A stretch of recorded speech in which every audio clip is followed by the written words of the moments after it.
Etika, moral, dan hukum adalah satu garis linier. Ya, seseorang yang taat terhadap etik pasti taat terhadap hukum. Ya, contoh dalam kasus korupsi di pengadilan atau korupsi dimanapun juga. Ya, secara etik dia harus bekerja jujur, melayani masyarakat. Tapi kalau dia memperdagangkan kekuasaan, itu melanggar etik dan sekaligus akan menjerumuskan dia ke arah pelanggaran hukum. Rumpun ini satu serangkaian. Kalau kita bicara filsafat, ini topik utama. Ya, nilai adalah konsep yang bersifat abstrak di dalam diri manusia atau masyarakat tentang hal-hal yang dianggap baik, benar, dan hal-hal yang dianggap buruk dan salah.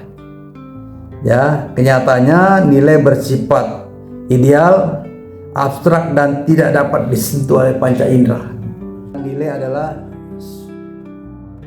satu gagasan atau konsep tentang apa yang dipikirkan seorang dan dianggap penting dalam kehidupan. Ini nilai kejujuran misalnya, itu sebuah nilai. Karena itu dalam beberapa konsep kode etik, hal-hal yang positif yang ideal itu ditaruh. Ya, misalnya seorang hakim itu harus bersifat jujur. Nah, jujur betul kan? Ya, dalam perkara, berintegritas tinggi. Jadi kalau ada bukti yang kira-kira dia sudah berpihak pada salah satu pihak, dia kesampingkan bukti itu. Tidak dicatat di dalam duduk perkara misalnya, ya kan, dalam vonis pengadilan itu duduk perkara. Dia singkirkan. Kenapa? Supaya tidak menjadi beban buat dia untuk membuat putusan yang berpihak pada orang yang memberikan sponsor sama dia. Itu nilai itu. Harusnya nggak begitu. Dan ini menyangkut perilaku. Ya kan? Kita belum lagi bicara pidana, itu aja dulu. Unsur penting yang tidak dapat dipilihkan dari orang bersangkutan. Ya, berhubungan dengan pilihan, dan pilihan merupakan persyaratan untuk mengambil suatu tindakan.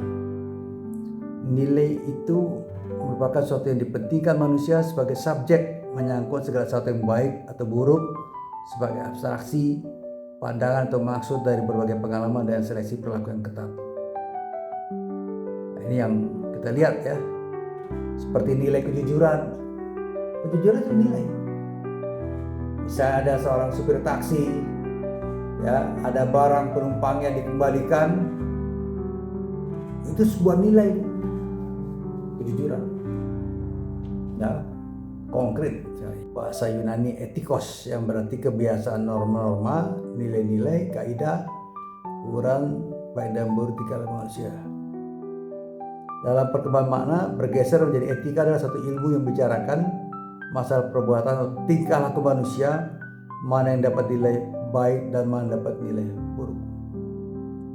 Ya, ini nilai ya. Dalam bahasa Indonesia, ilmu mengenai baik dan buruk itu etika. Makanya ada namanya filsafat etika. Ya. Hak dan kewajiban, kemudian nilai yang berhubungan dengan akhlak. Ya, misalnya orang tidak jujur, jelas tidak berakhlak. Ya, hakim yang tidak jujur, hakim yang tidak berakhlak. Ya. Ketiga, nilai yang dianut oleh suatu golongan atau masyarakat. Itu nilai.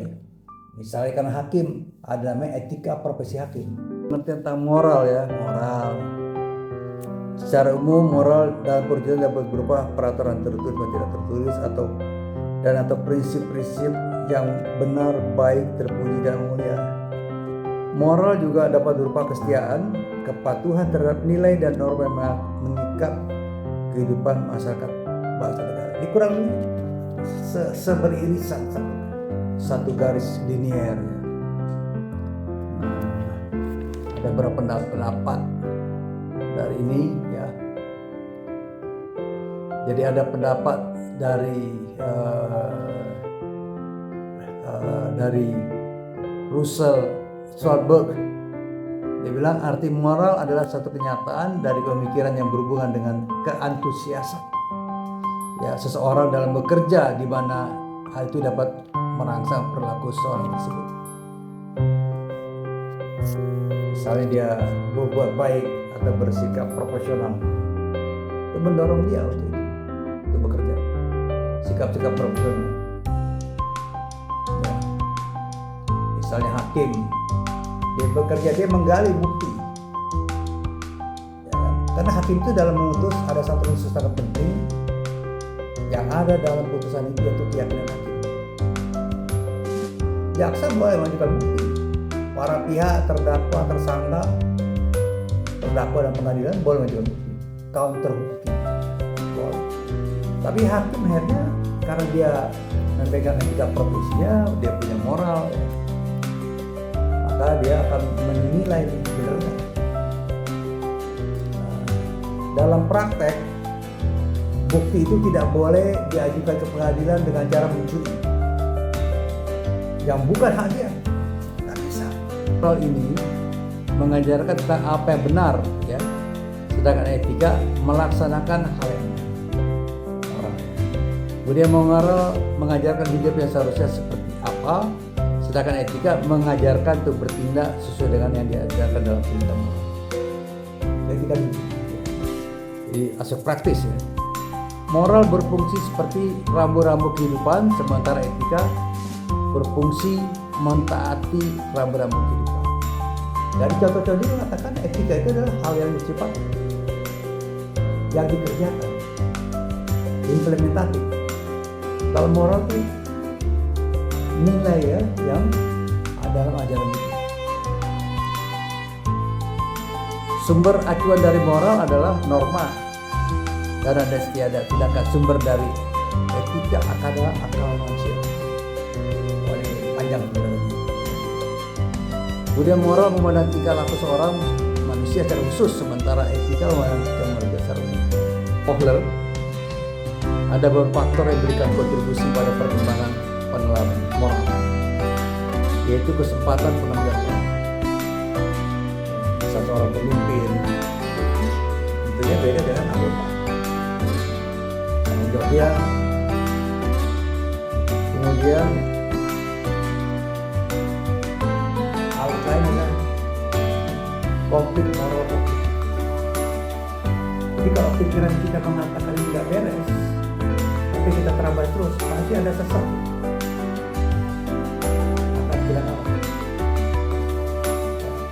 Saya contoh kali dalam putusan, jelas-jelas buktinya kuat untuk membebaskan seorang terdakwa, ya. Atau bisa membenarkan gugatan,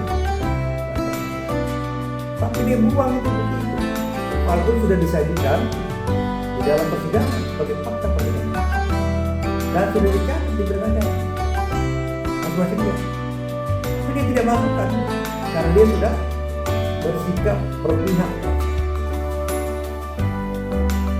Nah, kayak gini penuntut bahwa dia melanggar etika profesi. Melanggar etika profesi, ujung-ujungnya tidak pidana. Kenapa dia mau melanggar etika profesinya? Karena cuma atau diingini atau benar. Jadi pelanggaran etika profesi, misalnya lebih konkret etika profesi hakim, menuntun dia kepada sebuah tindak pidana korupsi, suap. Itu selalu begitu. Pembuktiannya begitu.